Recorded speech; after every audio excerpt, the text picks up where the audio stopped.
Admittedly, I was kind of iffy with Sonic Frontiers when they revealed it at the June showcase for IGN. Second part of IGN and show Sonic Frontiers for the entire month. So it looks like as of yesterday, I didn't watch the trailer yet. Sonic Frontiers overview. So I'm assuming it's gonna be like a rundown of the overall game, what you can expect from the game. They can show what like a segment of the game, like the one first area that we all know from the IGN showcase. So what I'm gonna do, I'm just gonna watch this breakdown. I'm assuming it's a breakdown of this game. And watch it first. Then after that, we're gonna go back over and look what I don't like and what I expect, and like an overall breakdown video. In Sonic's newest adventure, he's headed to the Starfall Islands in search of Chaos Emeralds with his friends, Amy and Tails, when trouble strikes, suddenly sucking their plane into a dimensional portal.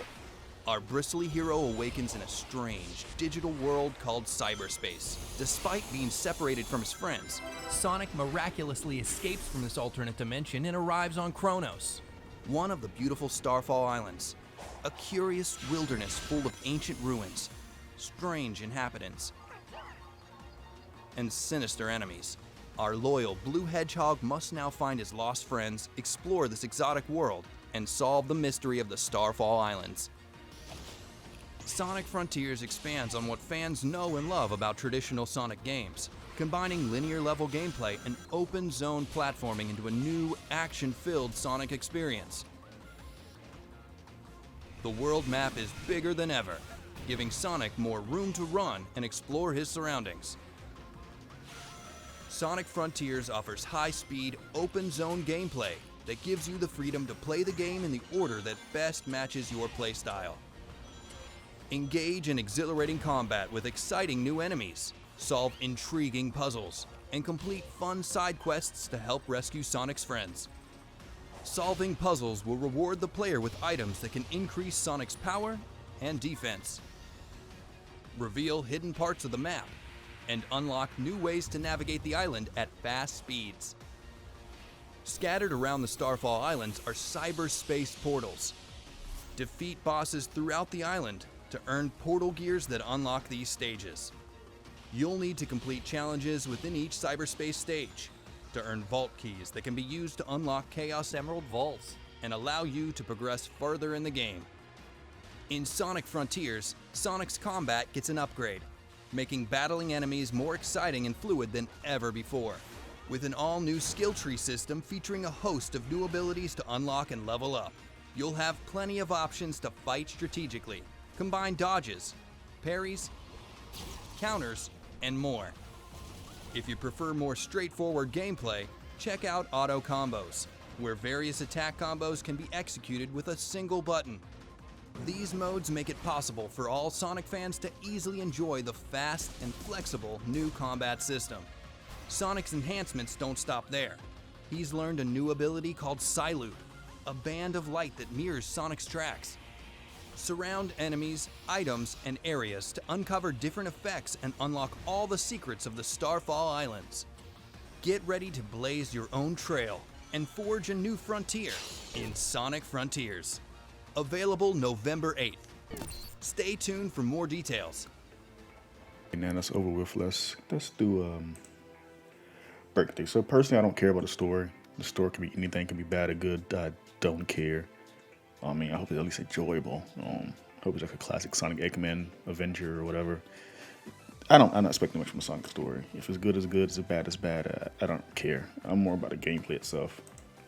So that's how to do this first. Let's start with the actual level design first. Let's go down to turn the level design to the mechanics itself. So Sonic Frontiers is more of a, as you could call it, open zone. So it seems taking Anakin to something like, I guess, comparable to Mario 3D Land, or World, or whatever the one is called, the Bowser's Fury one.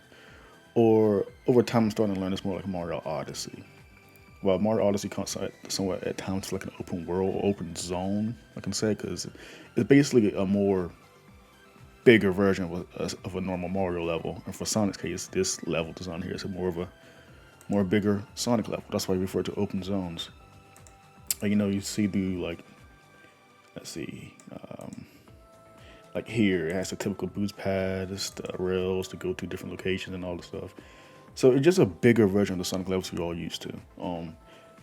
Compared to like Mario Odyssey, when you're trying to collect this a sprite, a moon. I'm sorry, I'm thinking about Mario Sunshine, but we can try to collect the moon.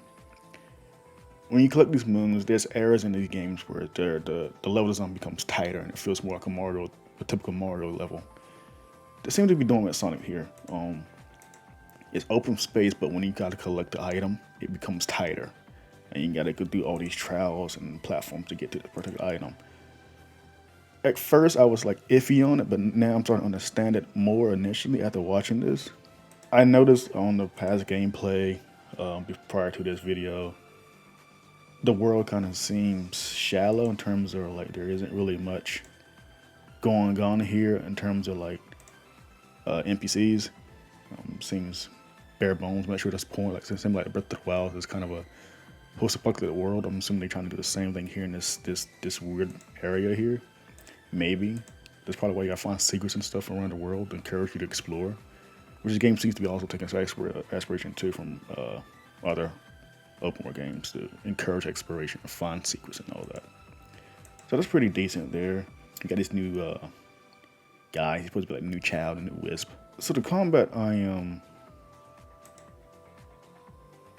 it looks cool. I'm not expecting anything deep for the combat. We've seen a screenshot of the skill tree. I'm not sure that's a finite skill tree from Gamescom.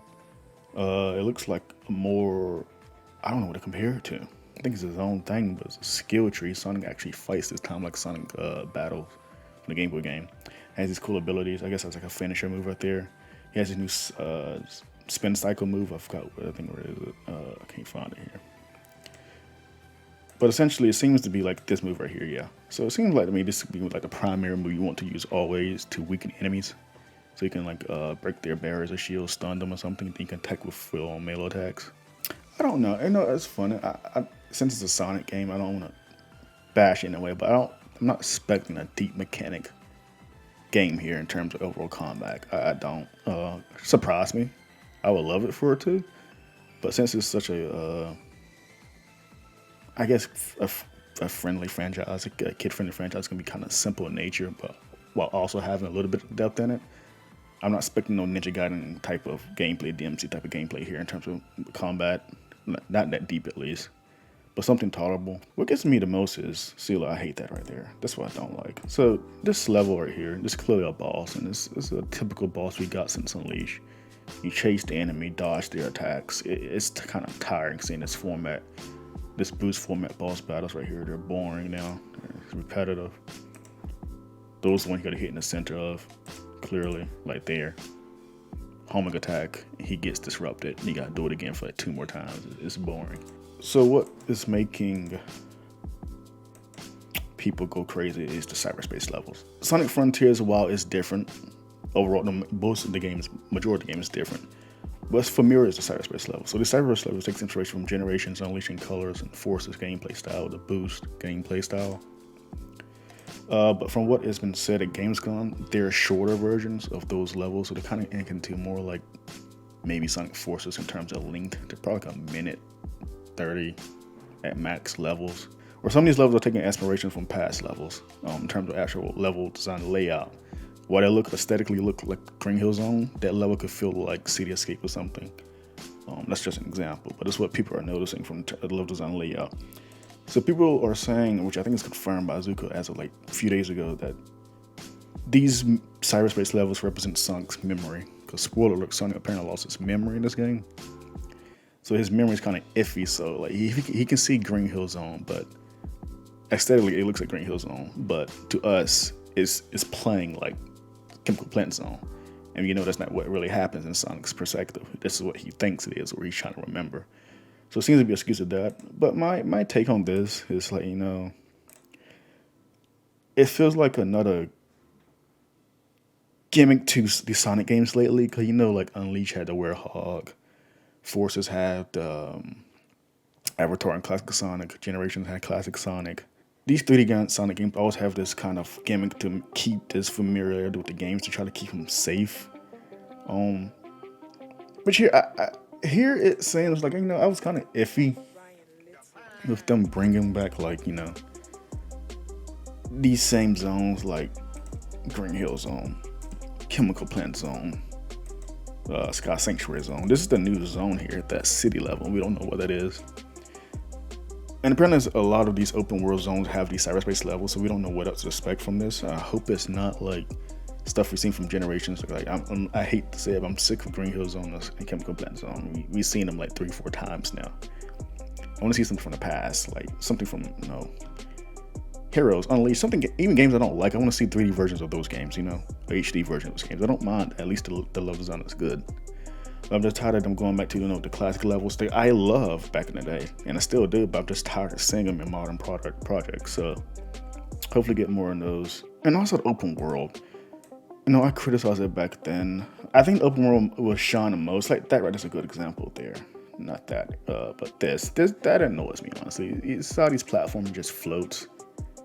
It feel like an Unreal, it's a common criticism, but it feel like an Unreal Engine test project where people just throw in assets to test the mechanics of a game or a character or whatever. This is what it looks like. I don't like that at all. It just doesn't fit. It feels weird. It's jarring to look at. I don't know what's wrong with it. It's just so weird. And most of these levels are like that. And it's in the worst case in this desert zone here. Look how bare bones this world looks. There's no villages nearby or nothing. No NPCs, just, unless they hide them, I don't know. Then you got these platforms here. Look, it looks just boring. I see what they're going for, but at the same time, they're not hitting a mark as they should be. I can see the direction they're going for. I'm actually, believe it or not, despite my criticism right now, I'm actually opening up more with this game the more I look at it. But I just hope the open world is at least like something enjoyable. I don't want a boring open world game. And this seems like, as the world itself could be boring, but the combat, hopefully, and the cyberspace levels are the part of the fun part of the game. And from what I'm hearing, that is true. I just think the open world itself is probably that seems to be the weakest part in terms of, overall level design, not the mechanics, just the open world part of that game. Like overall design and aesthetic is just boring to me. Yeah, that's my rundown on this game. I'm not excited to play it. I'm intrigued by it and I want to see what it leads to. I want to see the reviews and people's response outside of Gamescom and Gaming Press. I want to see what people think about this game. I'm going to get it, obviously, but I'm not excited for it. I kind of been downhill with the 3D Sonic games, but I'm putting my bias aside.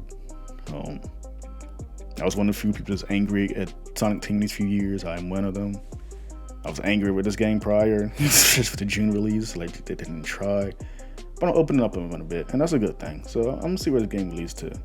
Not excited, but I'm more curious than anything. You guys, thanks for watching. Take care.